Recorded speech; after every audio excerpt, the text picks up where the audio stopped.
Hey guys, Paladin here. Welcome to my new Counter-Strike series called the Unsung Heroes, where I'm going to be going over a star-studded team that I've found impressive in the recent months and analyze the more supportive elements and the elements that people and analysts have been avoiding talking about, not necessarily because they're overlooked, but more so that the star players of the team have been more analyzed and understood. So today I'll be talking about 2021's best team, obviously Gambit, and specifically I'll be highlighting Interz today as my uh, unsung hero. There's a lot of talk about how Shiro, Axile, and Hobbit play their game. It's a very aggressive but yet passive playstyle that has really molded Gambit into what it is today. But I think that Axile and Shiro specifically would be much less impactful without the support and movement of Interz on Gambit Esports. So today we're going to be taking a look at the run that they had at IEM Summer. We'll be looking at the finals that they had against OG, and we'll be having a look at a couple rounds from their game against Complexity in the lower bracket final.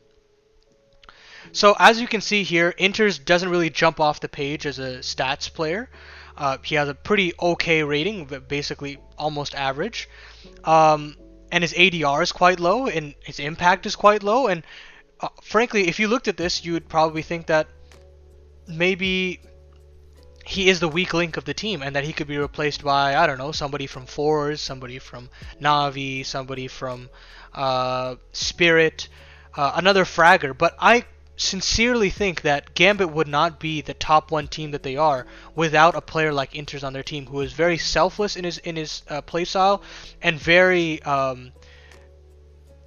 open to setting up their star players of Gambit, and Axile especially, in my opinion.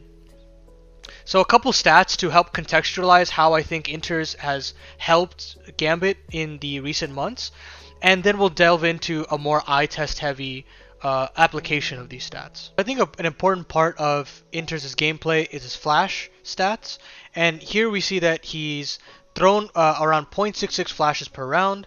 He's blinded them. He's been blinded himself around 1.38 seconds on average, 1.59 seconds as far as flashing the opponent, and that differential equates to about 0.21.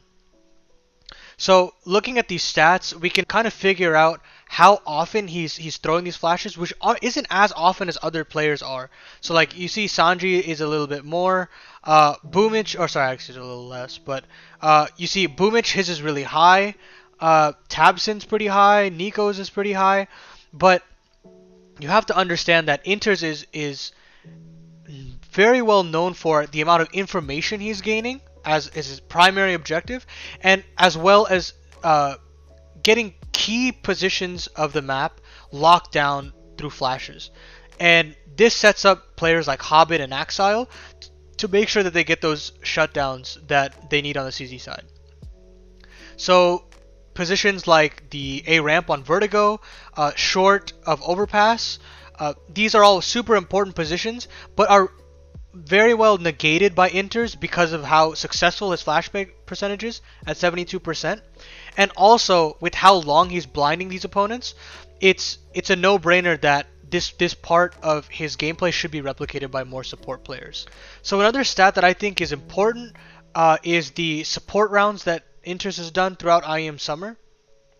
So he's sitting at a 29% rating as opposed to a 25.7% of Jaquinho, who is the second in this event. But basically this comes from the guns thrown to teammates, surviving, assists, and trading. So while this doesn't necessarily paint like a de facto understanding of Interz's gameplay, it does allow us to have a small understanding and insight as to what we're looking for when we see his gameplay. How he stays alive, but is still managing to not only get assists, but also get very valuable information on where multiple players are. You'll see that he not only dies to maybe like one person, he essentially finds as many players as possible and converts it in such a way that Axile, Hobbit, or Shiro, and even Nafany have very easy opportunities to convert kills. So we'll see again in those demos how efficient Interz really is. So the last little tidbit of information I want to touch on is the assist that Interz earned in IEM Summer. And while, you know, all of his teammates were able to amass quite a high amount of assists, you know, just from the fact that they're killing a lot and they're winning a lot. So obviously the Gambit distribution of assists will be high, but it's still important to notice that he is the highest of all of them. So his KD is usually very low, but his assist rates are much higher. Why is that? So the thing that I've noticed about Interz's gameplay is he first tries to survive as long as possible, which is the game plan number one when he is in a tight scenario. And then after that, once he realizes that there is no more stalling that he can do with it, be it a incendiary or a smoke, or maybe even a flash, what he resorts to is going out and just dying, but at the same time landing 2 to 3 bullets to every opponent that he sees. And this method is so effective that, and you'll see later on, it's just so effective for cleanup. And even if the clutch has to go underway from one of the riflers, or obviously Shiro, it's a much easier scenario for them to fight in when Interz has softened them up just so considerably. And you'll see how important these 2 to 3 bullets are for this team, because although it might seem from the outside that Interz isn't putting up enough effort in the opponent coming into bomb sites, he's still very, very important in making sure that Axile, Hobbit, and Nafany have the easiest time rifling back into the site. So now we're going to go into the demos, and I'll show a lot of these stats come into full force as Interz plays some anchor positions, and on Vertigo he plays mid, so a little bit more of a free-flowing state of his game. So we're going to mainly look at Interz's CT plays on Gambit, and we're going to first start with talking about their game against OG, and this round is going to just show you how he positions himself to survive for as long as possible against a full B rush from OG.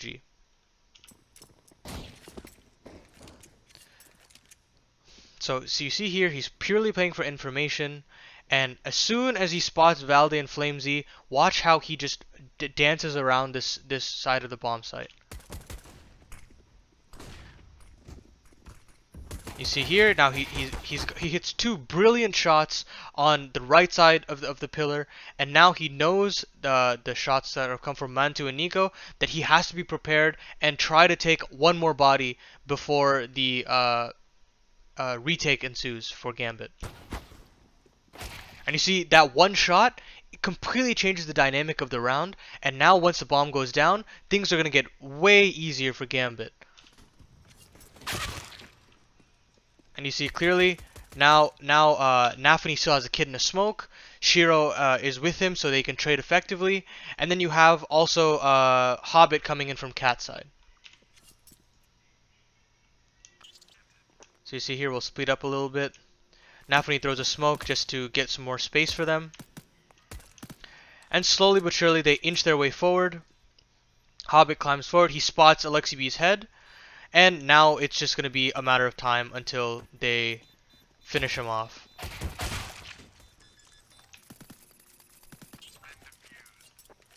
And it's just as simple as that. That man advantage situation that Interz created was just a perfect scenario, and probably the dream scenario for a B anchor.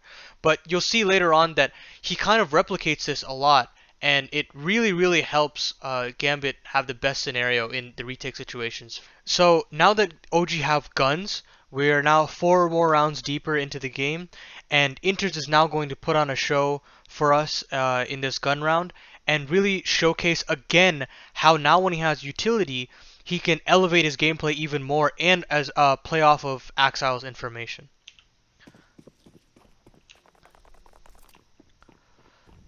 So here we go. Axile will play cat side, and Interz will throw initial nades just to stop a complete rush, and then he'll wait for just a little while. And soon he will now get started on his jump spots that he usually does, and he spots Flamesy's shoulder and immediately drops this short smoke while Axile is taking contact from cat side. So now just watch him dance around the bomb site and really find pockets of information that he can relay to Axile and also take kills away from OG. So he throws that flash. That flash is super important. It's going to help Axile stay alive for just a little bit longer.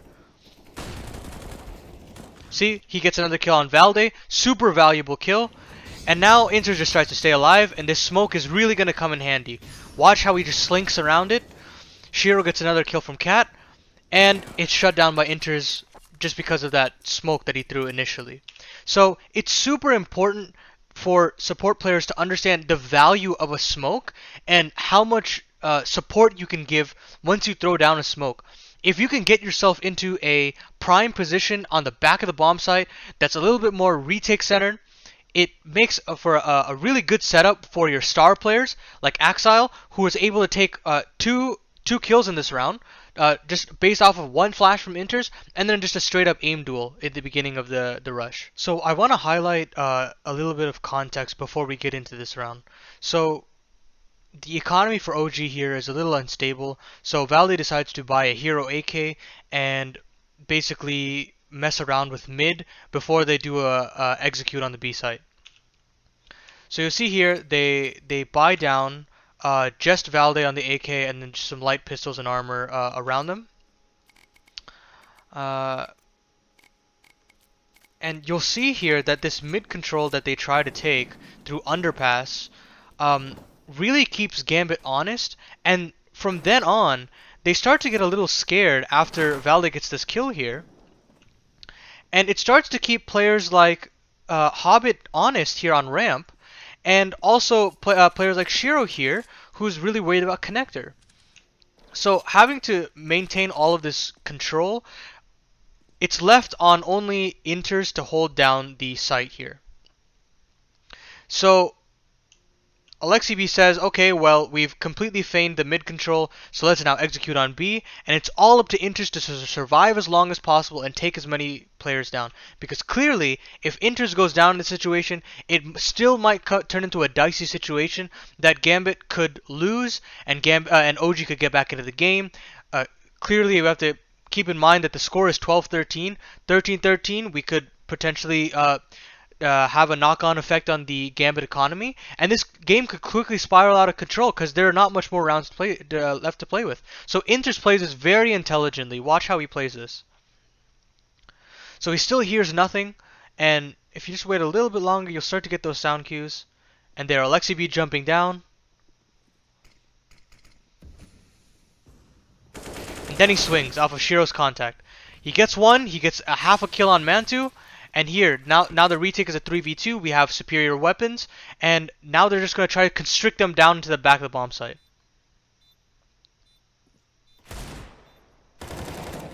Mantu does get a parting kill, but it's only one, it's not enough. And now Mantu's left in a horrible position, not much to go for him.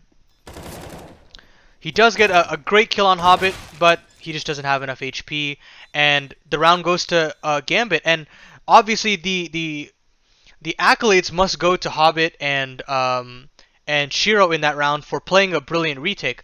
But at the same time, there are a lot of information pieces that were gained by Interz for Gambit, and if Interz goes down there without getting even a kill, that's when situations could get much more worse for the team, and potentially a 13th could be on the cards for OG. They do go on to win this map, and obviously clean sweep OG for this grand final. And what we're gonna do now is we're just gonna shift over to one more round from their overpass game. So now we're gonna show a play from overpass that Interz had towards the latter end of this best of 5, and you'll see how he takes a very small information play and basically secures map point and championship point for Gambit here.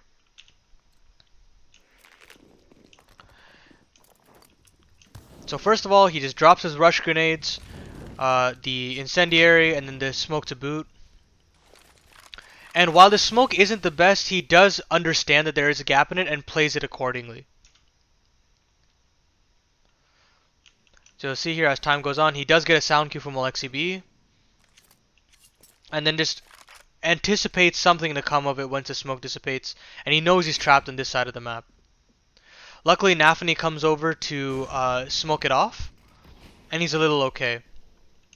So he re-navigates himself around the bomb site, throws a nade just for good measure, and here's where he starts getting a lot of cues. He hugs the wall on the short side of B site, and starts to get a lot of information. These 2 nades that come in from water are super important, and he starts relaying this information, slowly but surely. And now he hears the dropping of footsteps. He knows there's a lot of contact going on. So he hugs the monster wall, and Nafany gets another kill elsewhere on the map. And here is where it might look like a little bit of a goofy play, but I believe that this is the round-winning play here. He decides that, okay, I want to confirm that they're not going back up connector and back into A. I need to make sure that everything that's happening in these last 30 seconds is that OG is committing to B. So he pushes the smoke here, and watch what happens. He tries to nutmeg to at least get 1 kill, but just settles for bruising Valde.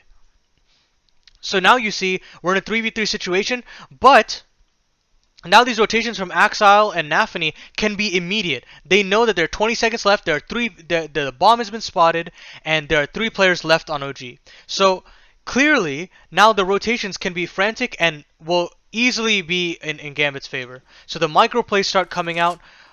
Axile is now posted up in heaven. He gets that 1 kill. And now Valde is just frantically trying to get the bomb down, trying to get some kind of kill. Nafany shuts it down. And Mantu in the 1v2 is just too tall of an order for him. And time runs out. And match point is secured. So, I believe that while it does look like he's throwing his life away at the later stages of the round, it does confirm all the players that are left, and it's just allowed for that faith in the teammates to come through and take that match point. So last, I want to show a couple rounds on Vertigo, which is the map that I think that Gambit are currently the strongest in, and how Interz manipulates information and really plays for his teammates. So in their final map against Complexity in the lower bracket final, Gambit was put at a little bit of a chokehold by the T side of Complexity, but Interz really bails them out in these last couple of rounds to really put them across the line just at the nick of time. So in this round here, you're going to see some great plays that Interz does in the clutch. So he throws his mid-control nades as usual and bides his time. Meanwhile, mid-control is just being taken as normal by Complexity. JKS and Config are on the ramp for B side and still keeping their B anchor honest. So Interz now shifts over to the A side and says, you know what, we'll give up mid here and let's just play for A. Nafany smokes, he flashes, Interz has a peek out and notices that there's not much to offer, and he rotates back to mid. But there was seriously a false sense of security here because everybody on Complexity were hiding and they never actually got the right piece of information. It was actually quite a lie in this situation. So everybody on the A side for Gambit gets caught out, and now you'll see what happens. Hobby goes 1 for 1, and then now Nafany gets caught out too. But again, he goes 1 for 1, so situation is still not too dire, but it is getting a little dicey. So Interz decides to take an information play and try to spot as many people as he can by making a very risky decision. And that's to jump up here, boosted up by Shiro, and jump up and down to see if he could spot something out. He spots Poison and JKS. Poison obviously misses, but hindsight's 20/20, and Interz takes advantage of that. Couple of pot shots. He gets a little bit. And now he says, okay, well, now I'm purely going to play for the plan. He spots Poison again and he says, this is way too risky. I'm just going to leave it. I'm just going to hide, right? And now Poison goes in for the plant. And here is where I think that Interz makes the round-winning play yet again. He says, okay, I'm going to hear the plant, and I need to make sure where that second player is. Is he hiding? Is he hiding in short shelf? Is he hiding in ramp? Is he hiding in sandbags? I need to get that confirmation. So I have the man advantage. I'm going to run out and die, and I'm going to get every single piece of information that I need. And there we go. Blame F gets the kill, and now he knows Poison is planting, and Blame F is now on the short shelf close. And Axile has an easy mop up, and Poison has no idea what to do, and map point is secured for Gambit. So Interz is also extremely clutch in how he plays these scenarios and plays for the information. He knows Axile and Shiro have the ability to clutch up, and all they need is that little bit of information to activate themselves. But the round that made me realize that I needed to make this video was this last round right here. So Gambit actually gets broken by in their 29th round by losing the complexity, and now they are just down to pistols, and it looks like overtime is all on the cards. But I believe that Interz was worth his weight in gold in this round and showcased some brilliant aim and some outstanding information plays. So we'll pan over to Interz. And we'll see he just straight up gives up mid, and they said, okay, let's just fight for ramp and see what happens. Because we might as well just overwhelm them with numbers, because we do just have pistols.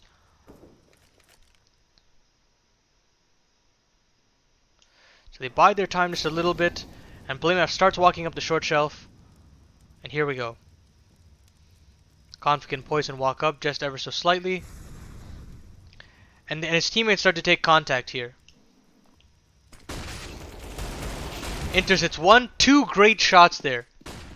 And so it looks, okay, well, things are going great for Gambit, but they still only have deagles, and they still don't have a good awareness as to where the bomb exactly is.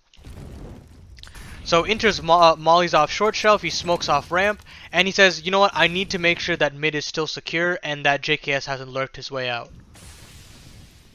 So he walks back, and now this is the point in time where he plays this position a little passive, and he gets all the information that underneath him Blame F is already moving, and so is Rush. And then he tries to take the fight against JKS, lands a couple of body shots, and then dies. But the point is he's died with so much value. He's gotten 2 kills on the ramp. 2 great kills, mind you. I don't think those are very easy kills by any means. And then he gets the information that Blame F and Rush are rotating back to B. So Axile is now primed and ready to play in a one and done position. And then he also gets damage off on JKS. And now this is the infamous play from the series where Axile goes 2 for 1 because of a whiffed spray. But again, hindsight's 20/20, and Gambit end up taking this one.